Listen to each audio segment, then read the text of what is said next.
Hey guys, today we're going to have a very special what it's like to drive. Today we're going to talk about a car that went from being in an accident, a hit and run, but spent most of the time in the pandemic being rebuilt to new life. We're going to show you a little couple of pictures of where it started from, where it came from, and where it's about to go. So stay tuned. 1, 2, 3.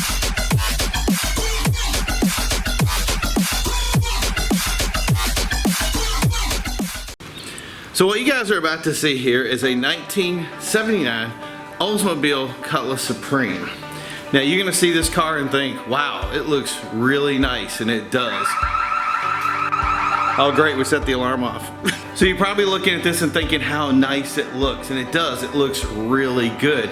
But this car spent most of the pandemic in a body shop being fixed.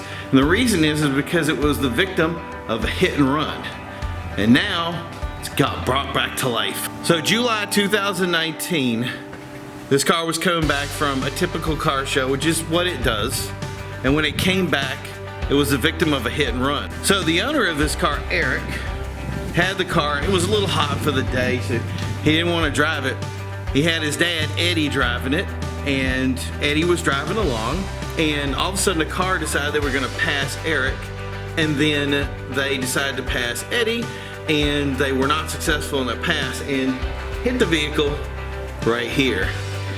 Now for most people, this is where the story would end. We'd have a car that was totaled, it would go into a junk pile somewhere, and that would be the end of it.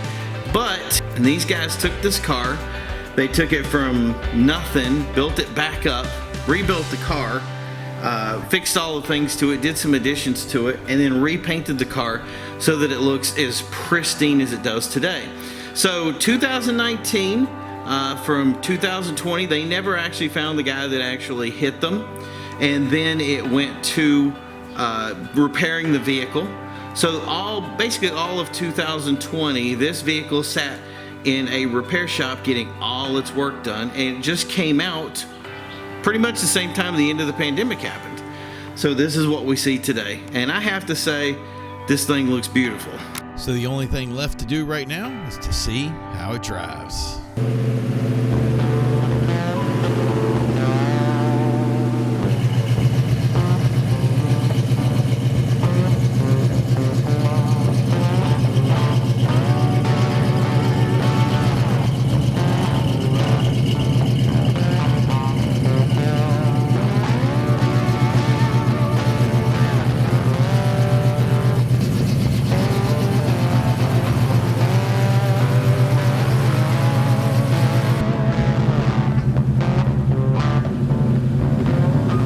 So this right here is a piece of old school right here. It's got the feel of one of those old, I want to say luxury cars, right? It's got the luxury feel to it. But the thing is it's got the power feel behind it too. This has got what, 350? Yeah, so we gotta put 2800 stall converter. Yeah. So a 2800 stall converter, transmission, new engine, completely rebuilt. The whole 373 posi rear end. Keeps it off the highway. Yeah, so we can't do much highway work.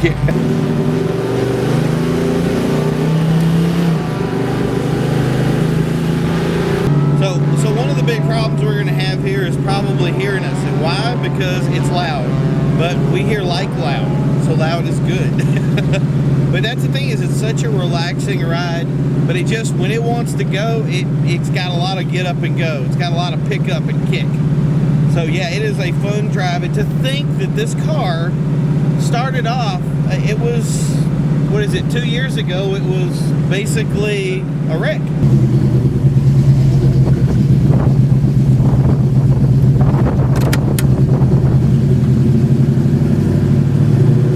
Have a lot of get up and go. I really like this thing. It's just something about this, just old school. You just sit back easy, drive the car. It's easy. It's what it's all about.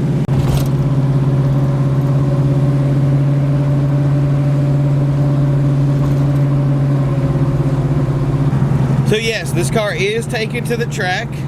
It's currently doing 13 seconds, but it's about to be doing 12 with the right setup.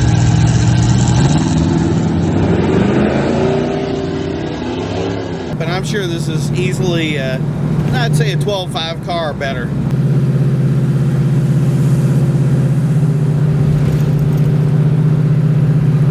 So one thing about these cars is being older, if you're accustomed to these, they do have body noise. This has pinned hoods, so the hood is actually pinned in. So when you get these things, and yeah, it's the awesome exhaust noise that you're going to run into.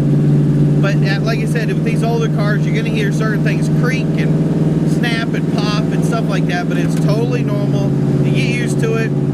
In all, it's just fun stuff.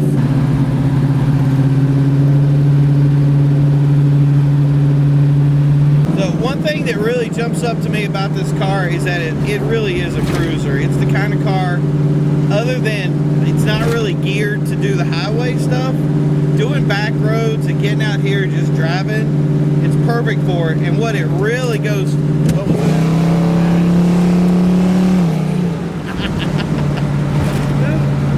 So when you need somebody at the light and you want to take care of them, you got that.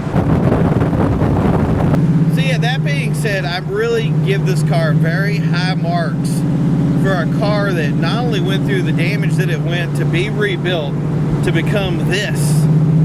It's just such an impressive ride. I just love being a part of these pieces of history that, you know, I want to see them go on. People restore these things, bring them back to life, make them something special, you know, make them your thing. And that's the beauty, is that this, he can do whatever he wants to. It's a part of his history. It's a part of his, you know, automotive world.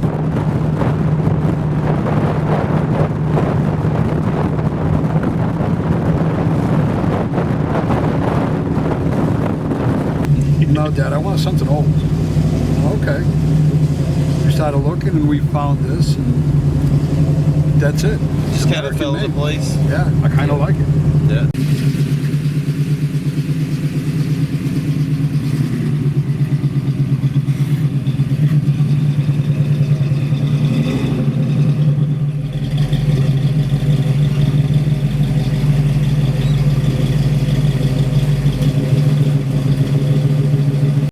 So Eddie, can you do me a favor and kind of explain to the viewers what kind of happened to the car, how it all went down, you know, what was the process of it, and how it all came about?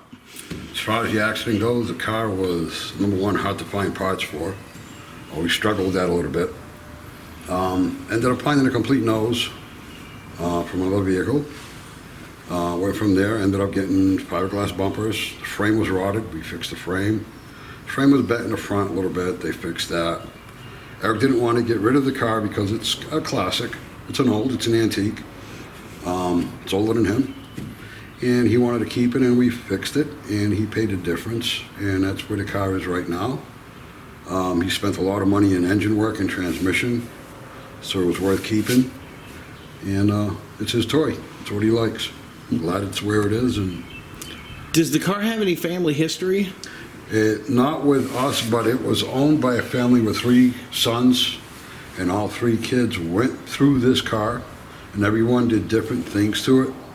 And when Eric got it, it was sitting for 7 years. The last kid wanted nothing to do with it, went to the track, blew the rear end, got sick of it, hung up the keys. 7 years later, he decided to sell it. I told my son, and Eric says, well, let's go look at it. Eric looked at it, he fired it up after sitting 7 years.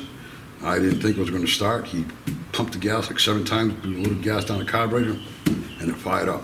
Wow. And I was shocked. And it had a wild cam in it at the first time when we got it. It leaked oil everywhere. Eric decided just, instead of carrying a quart of oil in the car and leaving his mark at every car show, he would just have the engine all rebuilt. Had the engine bored out 30 over, forged pistons.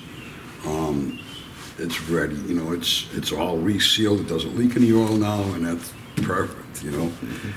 There's a lot of things we had to fix. So under the dash, there was a lot of wiring issues. Thank God my son's good with wiring, and we ended up fixing all that, and the rest is history. Thank God. So did you ever think it would make a comeback from what it was there?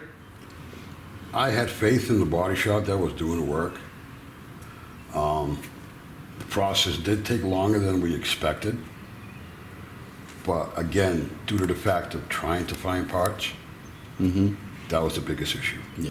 So I think, as a whole, I remember the car before you had the work done, and then seeing it afterwards. I think this is kind of a huge improvement over what it was before, and I kind of think it kind of ended up being what you wanted all along, right? Yes, whatever. Yeah, what my son wanted. This was in primer for 30-something years. Wow. Whether black primer, gray primer, black primer, gray primer, Ball Brothers had the car in primer over 30 years. It was just coat after coat after coat after coat. Right. Nothing was ever stripped, nothing was ever sanded. I mean, Is there anything that he wants to change now? no. This is it. This is it. how it's going to look. If he changes, it's going to be the color. Yeah. He wants a blue. Wants it blue. Okay. He wanted it blue originally, but then he saw this and he liked this better. Yeah. Well, that's the thing, guys. Vote in the comments. What do you like, blue or the black? I'm a black fan myself, but Hot rod, yeah. that blue, I really would like to see what it looks like. Because you're gonna have the contrast top, like a black top, and the blue. That would be cool. Yeah. I think that might be something we could look into. So, guys, one thing that I want to point out here, which I think is super important here, is that this is a car that's loved. Eric, the owner of this car, is 26 years old.